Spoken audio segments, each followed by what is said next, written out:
how to backup iPhone photo to your Google photo on your iPhone 17 Pro Max or any series.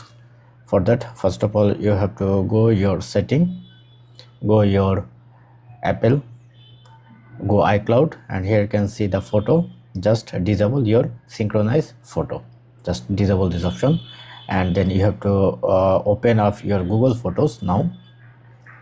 And once you enable Google Photos, then here you can say select your Gmail that's you want to backup and press on let's go and press on dismiss. Now your photo will be synchronized automatically to your Gmail.